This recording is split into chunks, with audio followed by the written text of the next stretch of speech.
Hello, American literature students. Professor Berninger here. Going to work through two more Lydia Howard Huntley Sigourney poems. The two poems that she wrote, the two poems that you read that she wrote about Indians or Native Americans. By the way, I think both of those terms, I've asked some people who should be in the know, both Native American Indian people and scholars of Native American Indian history, and Indian is really fine. Native American is fine as well. I kind of like First Nation people, that's a good one too, but I'll probably stick with Indians or maybe go back and forth between Indians and Native Americans today. Of course, the problem some people have pointed out with Indians is in fact that Christopher Columbus thought he was in India, and that's why he called them Indians. By the way, Monday is Columbus Day. I'm very happy to report that we do have classes at Columbia Green, because Columbus Day is maybe the worst holiday we have in the United States. Christopher Columbus is not someone to be celebrated. It's a very dark day for Native Americans, the people, the indigenous people, when he arrived. So it's really nothing worth celebrating. He probably wasn't even the first European here. Leif Erikson, the Viking, was probably here first. And he wasn't even here, right? Christopher Columbus never set foot on what would become any part of the United States of America. So it's one of the most ridiculous, ill-conceived, offensive holidays that we have, and it should be stopped. Some cities, some parts of America do celebrate it as Indigenous Peoples Day, sort of reclaiming it for that purpose. So anyway, Lydia Sigourney, she wrote four different types of what scholars call history poems. One type was biblical history. Another type was the history of her region in the state of Connecticut. The other type was American Revolutionary history. And all of those, of course, have very strong Christian elements. They're all fairly, sort of positive and pointing out the good in the scope of all of the stories of that very local United States of America and biblical history. The fourth type of history poem that she wrote is about Native Americans. And she found really nothing positive. That's not a history she could write with a smile on her face. She and among many people saw it as a failure that European settlers were unable or did not try hard enough to Christianize and to integrate Native Americans into American society, or really European society that had been moved over here to America. So today we have a different view of that. We would call that colonization and, sort of trying to convert indigenous people into a certain way of thinking, when in fact their own way of thinking is really just fine. So certainly we would sort of, from 2020, we would frown upon Lydia Sigourney's lamenting that Native Americans were not able to be Christianized and sort of reprogrammed into being good American citizens. However, I do think her heart was certainly in the right place, and that was a much better plan than giving them smallpox-infested blankets, giving them, trading alcohol with them, still knowing that they had a much more genetically pre-programmed in so many cases to become an alcoholic, and just cheating them and really committing genocide. The way Europeans and their descendants treated Native Americans in this country is a horror. It's stupid to compare horrors, but you could easily throw the Nazi Holocaust, American slavery, and the treatment of Native Americans could all be studied as sort of on the same par of horrific things done to groups of people.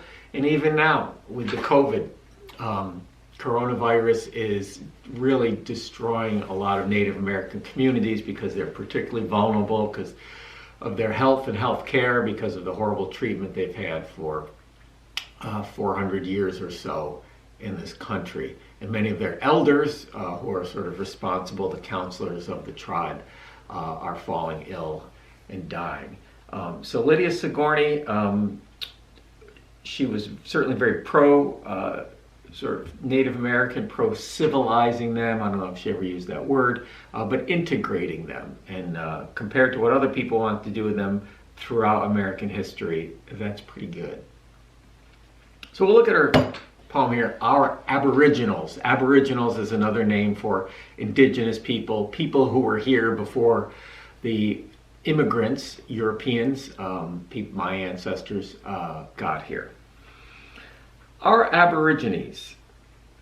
I heard the forests as they cried unto the valleys green. Where is the red-bowed hunter race who loved our leafy screen, who humbled mid these dewy glades the red deer's antlered crown, or soaring at its highest noon, struck the strong eagle down?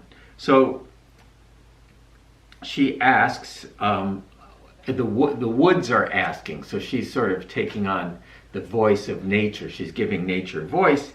And of course, Native Americans did have a better relationship with nature, though they had agriculture and other things that were not great for nature. But all in all, much better relationship, and saw themselves as a part of nature, as we saw in the Iroquois creation story. So nature is asking. Second stanza, then the zephyr, fancy word for wind. Then the zephyr's voice replied. So the wind is replying. The trees are speaking. Hey, where are the natives? The wind replies. And the zephyr's voice replied, those vales so meekly blessed.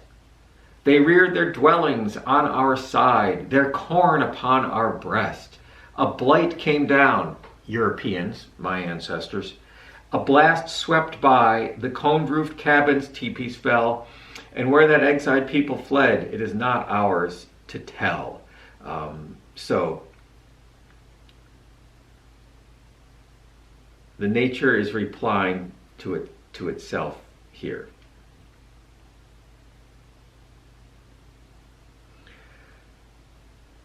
Niagara, that is a word for an overwhelming flood. We know it for Niagara Falls. Niagara of the mountains gray demanded from his throne, and old Ontario's billowy lake prolonged the thunder tone. So nature's looking for the natives, right? And this poem is written in 1838. By 1838, here in the Northeast, there were very, very, very few Native Americans left. Certainly no settlements or tribes that would have been intact. They would have all been shoved out west. And some of my source material on this, some of you wonder, where does he get this stuff? I recently read From Homeland to New Land, a history of the Mohican, also called Mohican, Indians, 1600 to 1830. And notice 1830, key date, that's when they went out to Wisconsin and were out of here. So the Mohicans or Mohicans were the natives who lived in most of Columbia County. Columbia County's indigenous people, and they kind of got shoved into Berkshire County, Massachusetts, where they merged with another tribe, and now what's left of them are out in Wisconsin. So interesting dates there, 1600 to 1830, and this covers their history. To be honest, most of the book is saying, here's all the stuff we can't figure out about them because we don't have a lot of records. But it's still a good read.